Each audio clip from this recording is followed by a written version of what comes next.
Tonight on Greater Boston, we had wanted our primary debate series to continue with the Republican candidates for governor tonight. Unfortunately, only one of them, businessman Chris Doughty, would agree to join us. Former State Rep Jeff Diehl declined our invitation, a first for us with either party. So at this point, the best way we can give you a feel for their respective candidacies ahead of the September 6th primary is to replay each of their last appearances on this show and then get caught up on what they've said since. For Diehl, that last appearance was July of 2021, a time even before Governor Baker said he would not be running. So a lot of our conversation centered around the differences between Diehl and Baker, which might seem like it wouldn't matter now, but I think it still gives us a good idea of what type of governor Diehl believes he'd be. As a reminder of his background, Diehl served as a state rep for 8 years, helped lead a successful effort on the ballot to repeal the indexing of the gas tax to inflation, co-chaired the campaign of Donald Trump here in 2016, and ran against Senator Elizabeth Warren in 2018. He did not win that race. Here's the conversation we had just after he announced his bid for governor. It's good to see you. It's been quite a while. Great to see you, Jim. Thank you. Why are you doing this, Jeff? You know what? I ran in 2010 for state rep because I thought I could make a difference for the town I live in, for the towns I represented. I got to see a lot more when I got to Beacon Hill about what's going on in the state, and I got to see a lot more in 2018 when I ran for U.S. Senate. I think I've got still something to give for Massachusetts, and I'd like to obviously run in the Republican primary, and then if I have an opponent, and then take my case to the people for 2022. But it's pretty obvious that if you're running, and particularly if you're announcing before the incumbent Republican announces that you think that he's not doing some things the way he should, that you would do differently. Give me an example or two of things that fall into that category. Well, I mean, let's start with the fact that in 2014, I led the repeal of the index gas tax.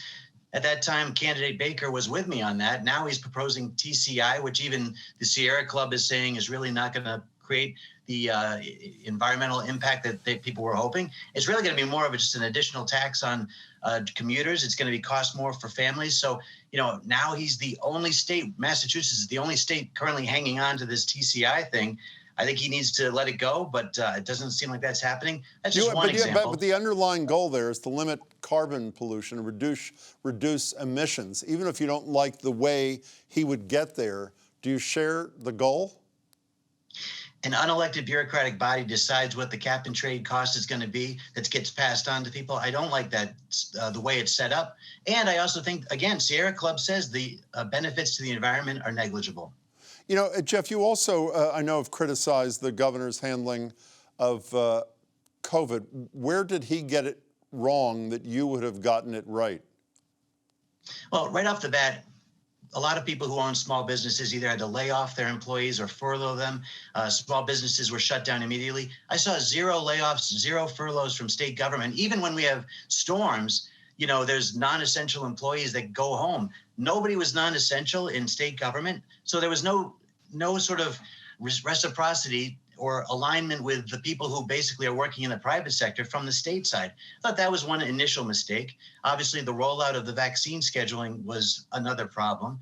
And I think, you know, again, we've seen with the Soldiers' Home, there was issues with how we managed, you know, people with, you know, the state managed patients with COVID. Do you hold Charlie Baker responsible for the death of 76, actually 77, counting one a year later, deaths at that Soldiers' Home?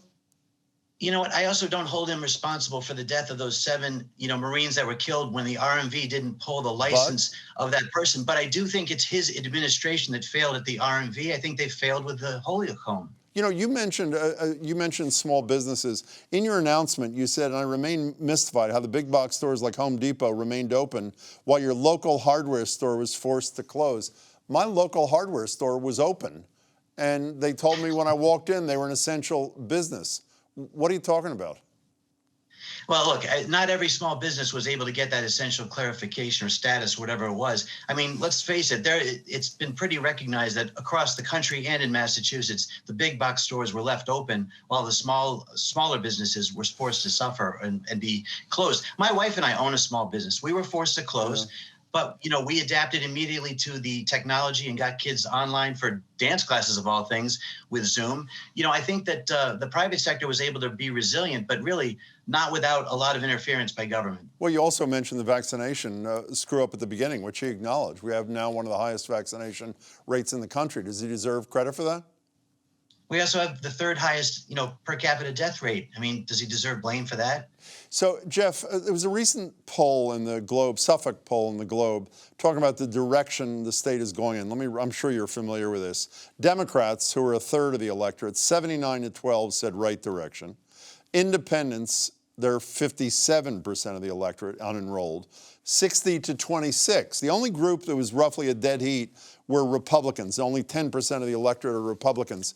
Obviously, that's under Baker's leadership. Who is the Diehl voter? Where do you find? It's not enough to get Republicans to vote for you to end up being elected governors. You know far better than I. Who is the Diehl voter in this mix where overwhelmingly people support the governor and think we're moving in the right direction? Well, Jim, this may shock you. I don't know if you checked these numbers, but I was actually the third highest vote getter in 2018, even though there was a distance between myself and Elizabeth Warren. So the fact of the matter is people know who I am. They know what I stand for. I think they appreciate it. And this state will elect someone who is a Republican governor. I may be center right. Charlie Baker may govern center left. But I think given the choice of who the Democratic nominee may be, center right may be, what they're looking for. Let me use your words. You said what we stand for. The Republican State Committee, the party here, the chair of the party refused to listen to Governor Baker and I believe every Republican elected to the legislature with one exception, saying they should get rid of a committee member who said she was, quote, sickened by the fact that a Republican candidate for Congress in the Worcester area actually had adopted kids. He was gay. He and his partner adopted kids. Baker said she should be thrown off the committee. The chair of the state committee said it was a free speech issue. Which side are you on there? So first of all, I totally side with the candidate, Jeffrey Sousa Paquette. Very nice guy, lovely family. Absolutely support his run for Congress. Secondly, I think the state committee woman who made the comments was wrong in what she said. The biggest problem we have is that our bylaws don't permit for removal of a member for free speech. And I understand that that speech may not be anything that anybody agrees with. All I'm saying is there is nothing in our bylaws that allows for removal. In 2016, as I said in your introduction, you were co-chair of Massachusetts Trump for president. If he were to choose to run again in 2024, he said he's made up his mind, he's not going to tell us for a while. Would you, and he offered you the same position, would you take it? Hypotheticals are crazy, right? First of all, I don't think I'd be allowed on the show again if I endorsed Donald Trump, right? Is that right? No, by the way, I don't know if you recall, you were chair in 2016 and you're on the show now and you're on the chair then. Right. So that is irrelevant. Right. Would you accept the offer if it was made in 2024? I don't think he's running it, so I think it's a hypothetical that's not even, not even exist. No hypothetical. He says he won the election. It was stolen. Is he right? No, look, those states, obviously, they've got to sort out if they had any problems with voting. But look, I don't think it was a stolen election. I just think that, again, at this point, we need to move forward, stop crying over spilled milk as a Republican Party, and look towards the future of who's going to be the best candidate for 24. If you had been elected to the Senate, had beaten Elizabeth Warren, would you have voted for that bipartisan commission on January 6th that was rejected by all the Republicans there? Jim, you know my history in the legislature. I've actually voted for more transparency all the time. I think that, yes, I would have voted for a commission to make sure that we get to the bottom, good or bad or ugly. Let's figure it out and not let it happen again. So, Jeff, you'll be back here again when you're invited. Is that correct? Hope it's often. Jeff, it's great to see you. Congratulations on your candidacy. Good luck. And I do hope to see you often over the next year. Thanks so much for your time. Thank you, Jim. Take care. Well, so much for that promise to return. And I do not know how I missed JFK in the background when we were talking. Joining me with a few Jeff Diehl updates before we turn to Chris Doughty is GBH's politics reporter, Adam Reilly. Do you believe I missed that photograph of JFK or painting was in the camera more than he was? Once you notice it, you can't stop looking at it. Maybe a resemblance there if you squint a bit? Between him and... Maybe that's what he was shooting for. Okay, so he says to me at the end there, I don't think the election was stolen. Fast forward 3 months till October of last year. year.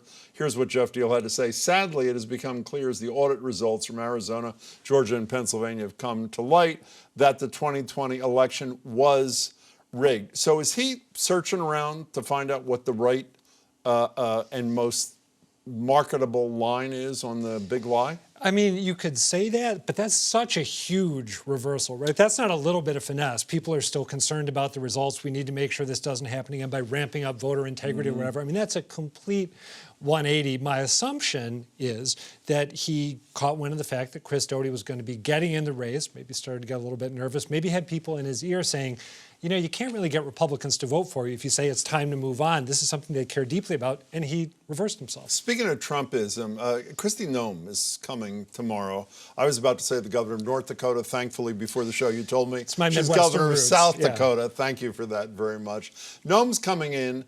There's a piece of Diehl, and you've covered him pretty closely, Diehl, DeSantis, Trump brought to Massachusetts. Is that a fair characterization? I think that's absolutely fair to say. I mean, you look at where Kristi Noem is on abortion. She's very anti-abortion rights. She is someone who people sort of fantasize about if they like Trump's politics, but maybe think he's not the best guy to run again in 2024. She's one of the names that you hear all the time.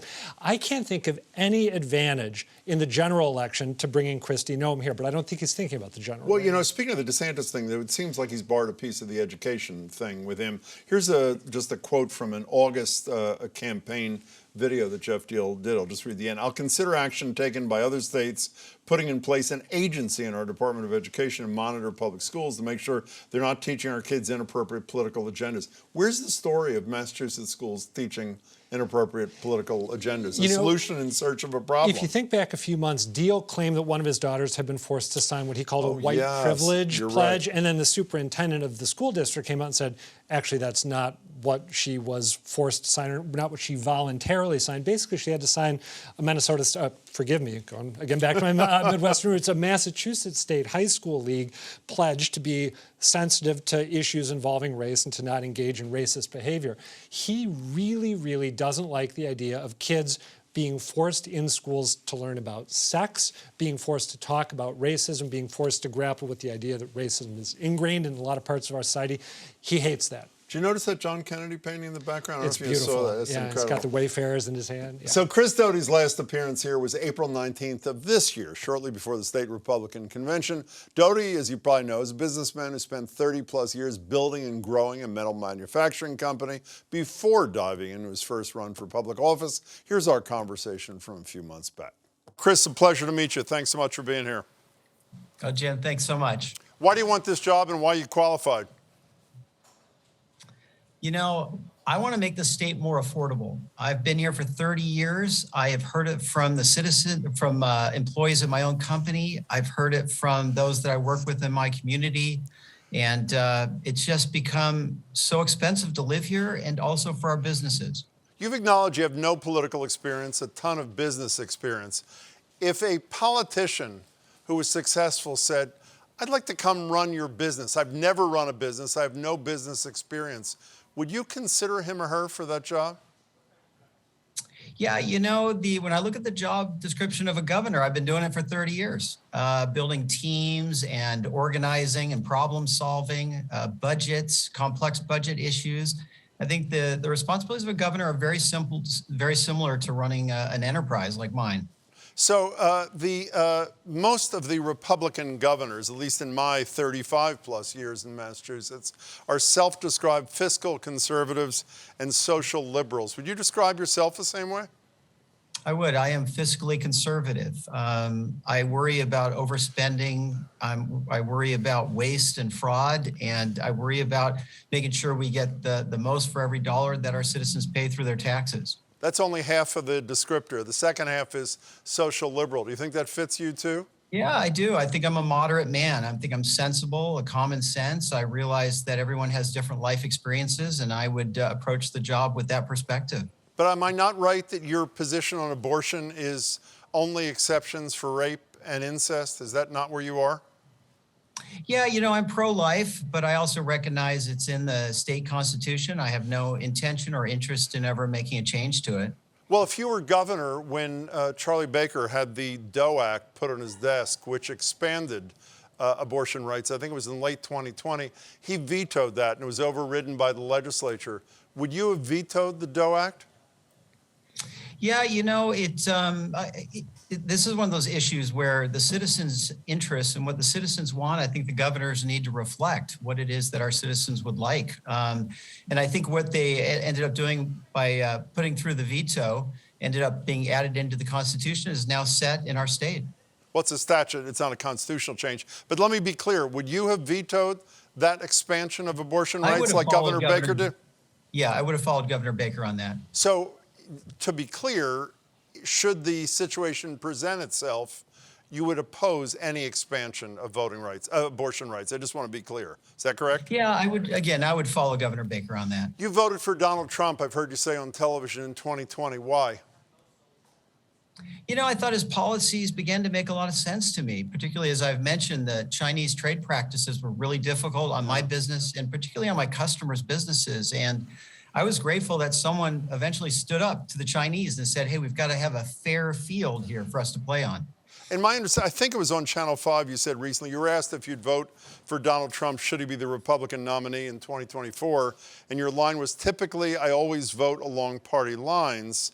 So that means you would vote for a man who was impeached twice, a man who a judge in California was a coup in search of a legal theory, a guy who I think credibly has been charged or at least accused of leading an insurrection. You're comfortable having that kind of man be the president of the United States again? Well, as I said before, is that historically and typically I vote along party lines. That's been typical for me. But you voted for Hillary Clinton in 2016. She's not a Republican. Yeah, it's typically. I mean, I try and look at every situation as best I can. And, as I've mentioned, when President Trump first came on the scene, his tone was a little harsh for me. It was a little difficult for me to get my mind around. But again, if I may, just briefly, Chris, the evidence is mounting that he led an insurrection. He continues to lie to the American people about how the election was stolen. You're not worried about the danger to democracy of another term of that individual? Well, as I've said many times on the campaign trail, these are not the issues I'm running on. I believe that there are some immediate problems in our state. The press asks me these questions all the time, but I'm out campaigning. This is not what the citizens are talking about. They're talking about high cost of living here. I hear from business owners every day that they're planning on leaving our state because they just can't afford to be here. These are the real life, kind of heart-wrenching stories that I'm hearing out on the campaign trail. And I think we all need to pivot a little bit and say, let's talk about those issues, because around the kitchen tables, people are hurting. They just, financially they're hurting. The inflation is out of control, the cost of living in our state. So I hope the press begins to pivot and say, that's old history. That's a long time ago. It's not history. He's thinking of running in 2024. But let's pivot since you mentioned it. What could you as governor do about inflation in Massachusetts? Well, not much on inflation, but certainly right now we're the second or third highest cost of living in America. Yeah. For our businesses, we are the most expensive state in the country to operate a business. How many more businesses can we lose before we all say, hey, it's time out?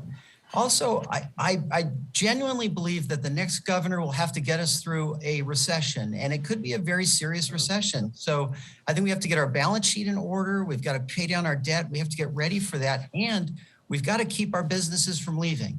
How would you rate Governor Baker's 8 years in office, Chris? I'm not here to rate anyone. I think I think I would like to build on the things that have worked, that he's implemented. I think that we would build on things that are working, and I'd bring my own perspective, my own view of the world to the job. And, I come from the manufacturing world, the working class families, and I think I would have a real focus on what do we do for those, the working families.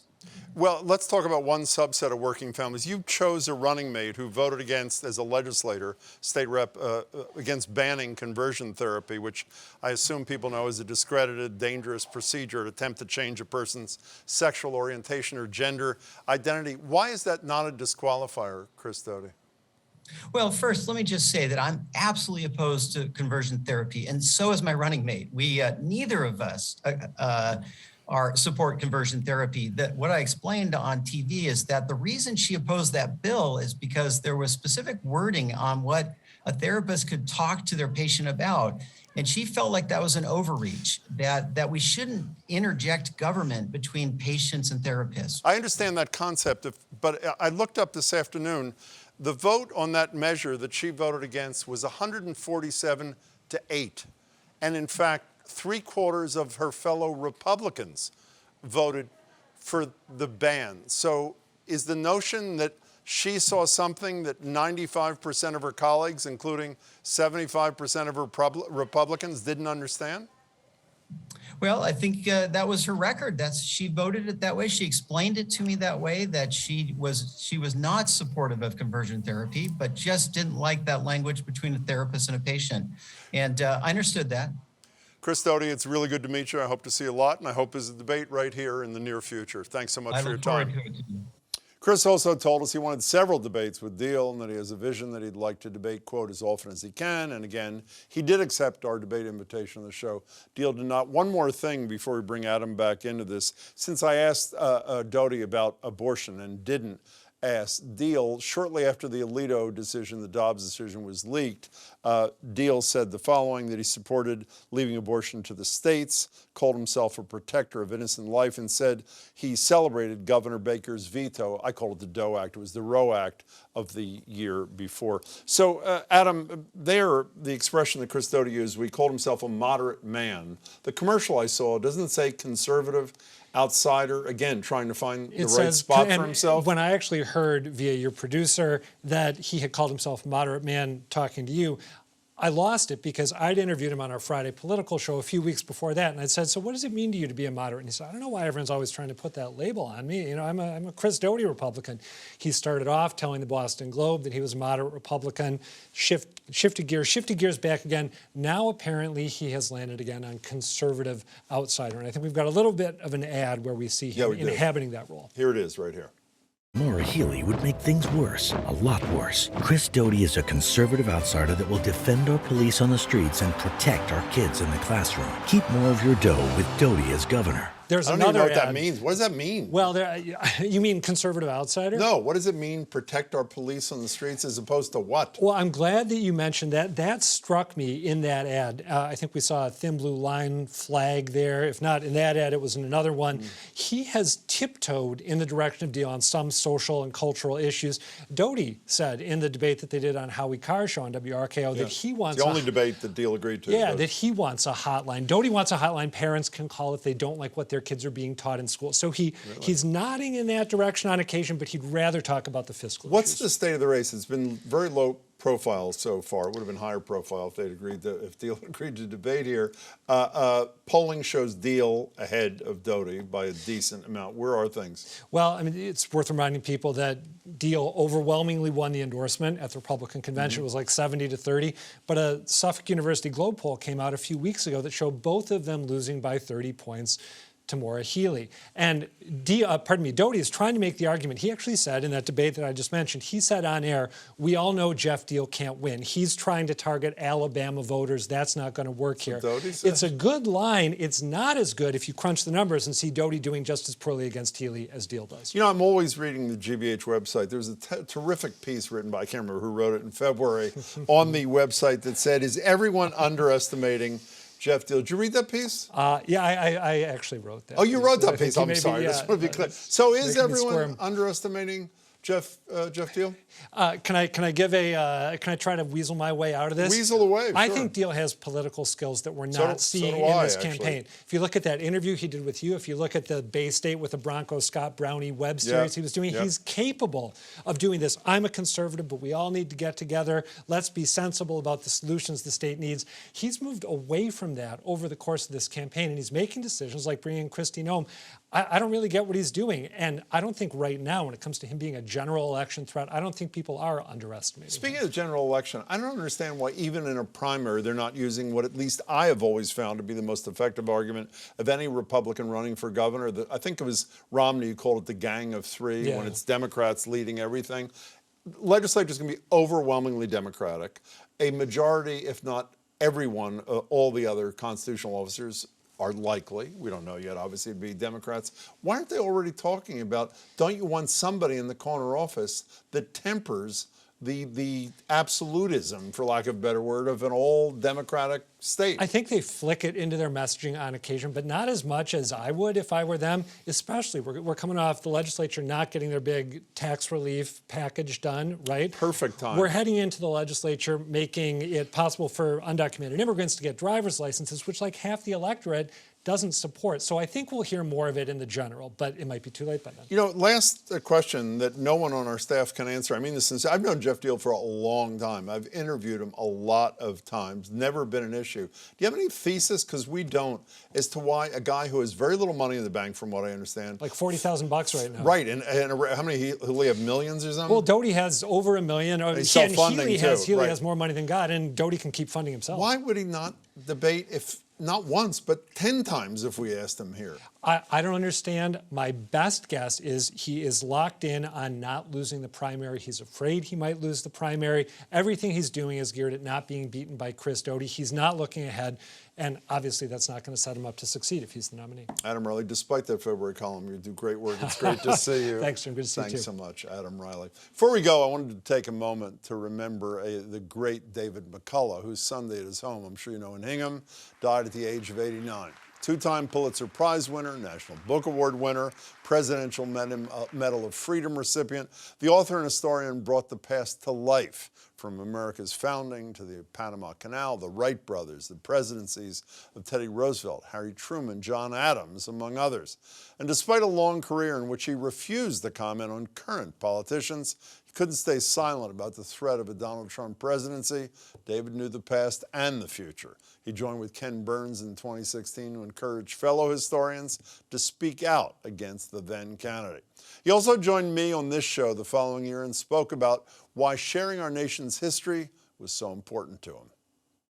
My strong feeling is that everyone in the country should understand that knowing the history of our country, knowing who we are and why we are the way we are, and what we value and what we've been through, is essential, not just to being a good citizen and understanding how our government works, but is essential to the larger experience of being alive.